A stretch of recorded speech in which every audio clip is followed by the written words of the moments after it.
लड़ाकू विमानों से, ड्रोन से, मिसाइलों से अमेरिका और इजरायल ने ईरान पर जबरदस्त हमला किया। लेकिन सवाल फिर वही ईरान पर टोटल कंट्रोल का है। टोटल कंट्रोल तब होगा जब जमीन से ऑपरेशन होगा। लेकिन क्या ग्राउंड ऑपरेशन की तैयारी अमेरिका और इजरायल की फौज कर रही है? इस ऑपरेशन कुर्द मुसलमानों की क्या भूमिका होगी, ये भी समझना बहुत जरूरी है। आखिर ग्राउंड ऑपरेशन में चुनौती क्या है, जानना ये भी जरूरी है। और क्या अफगानिस्तान और वियतनाम की तरह अंतहीन युद्ध के दलदल में से अमेरिका फंस सकता है? सवाल तो ये भी लाजमी है। देखिए,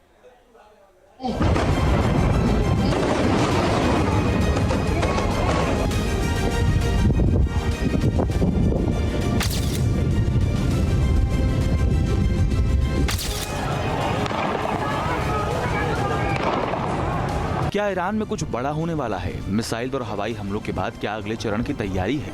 क्या ईरान के खिलाफ ग्राउंड ऑपरेशन की तैयारी हो रही है? क्या 2003 वाला इतिहास दोहराएगा अमेरिका? क्या ऑपरेशन सद्दाम की तरह ईरान में एक्शन होगा? ये तो साफ है कि सैन्य इतिहास में सिर्फ हवाई हमलों के जरिए किसी मजबूत और बड़े देश में सत्ता परिवर्तन संभव नहीं है। यही वजह है कि ग्राउंड ऑपरेशन जरूरी है। बगैर ग्राउंड ऑपरेशन के ईरान की 47 साल पुरानी व्यवस्था को खत्म करना मुश्किल है। क्या 2 मोर्चों से ग्राउंड ऑपरेशन की तैयारी कर रहा है अमेरिका? ईरान की राजधानी तेहरान में ये बमबारी की तस्वीरें हैं। इसी तरह की बमबारी के जरिए ईरान की सैन्य क्षमता को खत्म करने की कोशिश हो रही है। लेकिन सवाल ग्राउंड ऑपरेशन और उसके संभावित किरदारों की है।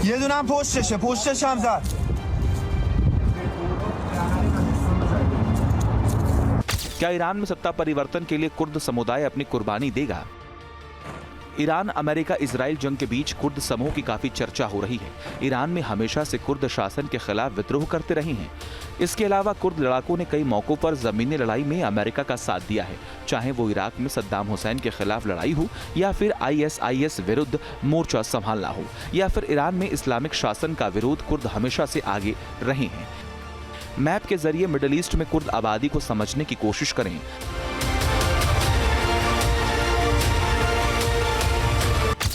पश्चिमी ईरान से लेकर इराक, सीरिया और तुर्की तक इनकी अच्छी खासी आबादी है। ईरान ने इनकी कुल आबादी 17.5% है। सीरिया में 15%, इराक में 27% और तुर्की में 25% है। वैसे कुर्द बहुल इलाके अमेरिका IRGC के ठिकानों को निशाना बना रही हैं। हमले के बाद और हमले के पहले की तस्वीरें हैं।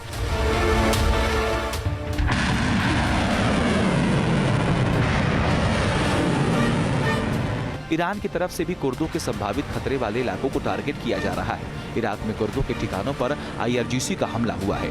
वैसे युद्ध की शुरुआत में ही इजराइल की तरफ से कुर्द और दूसरे समुदाय से विद्रोह करने की अपील की जा रही है।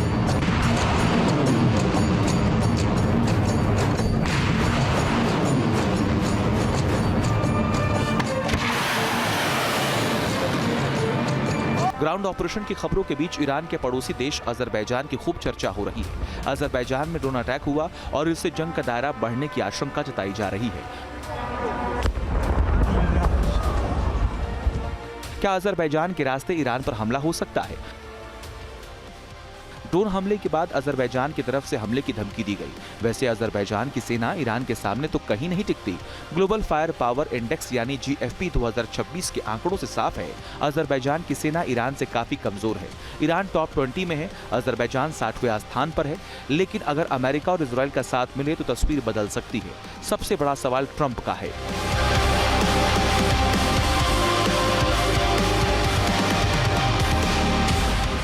क्या ट्रंप ईरान के खिलाफ ग्राउंड ऑपरेशन का रिस्क उठाएंगे? अमेरिका से जो संकेत मिल रहे हैं उससे यही लग रहा है कि अमेरिका की तरफ से जमीन पर ऑपरेशन की भी तैयारी की जा रही है।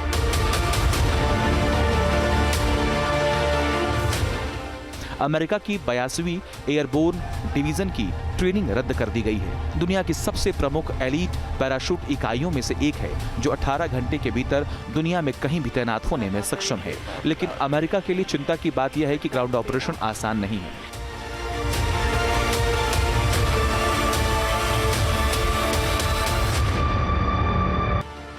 ईरान की भौगोलिक स्थिति बहुत जटिल है। ईरान का क्षेत्रफल 16.5 लाख वर्ग किलोमीटर का है। ईरान के पश्चिम और दक्षिण पश्चिम में जागरूस पर्वत श्रृंखला है। उत्तर से अलबोर्ज की पहाड़ियां हैं। ईरान के केंद्र में स्थित दहशत कावीर और दहशत लुत जैसे विशाल रेगिस्तान हैं।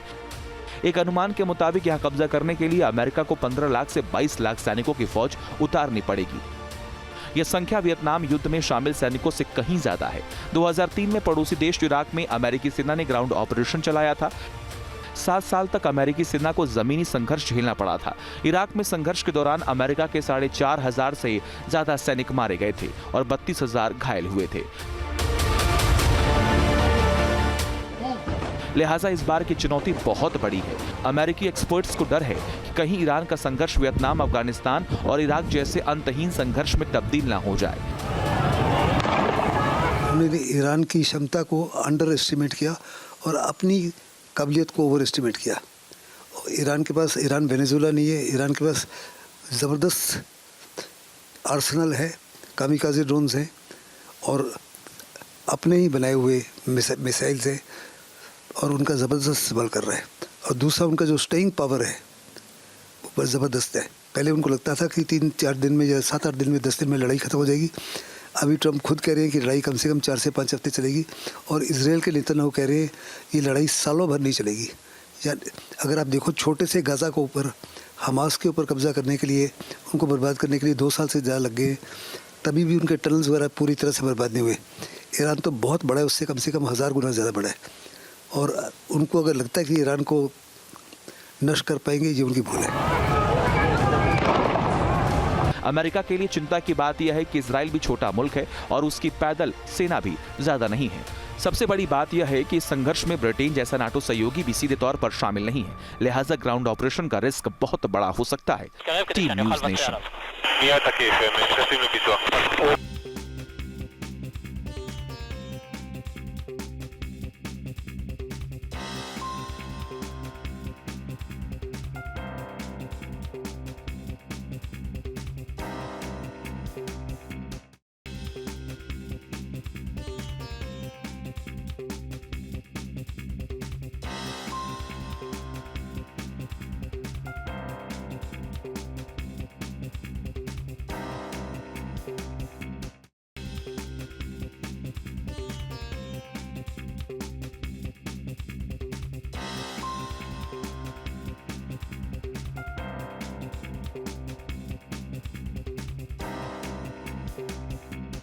आपके मोबाइल पर तुरंत आएगी ब्रेकिंग न्यूज। स्क्रीन पर सबसे पहले दिखेगी बड़ी खबर। देश दुनिया की हर खबर एक जगह। अब आपके मोबाइल पर तुरंत फटाफट इंस्टॉल कीजिए न्यूज़ नेशन ऐप और रखिए खुद को अपडेट।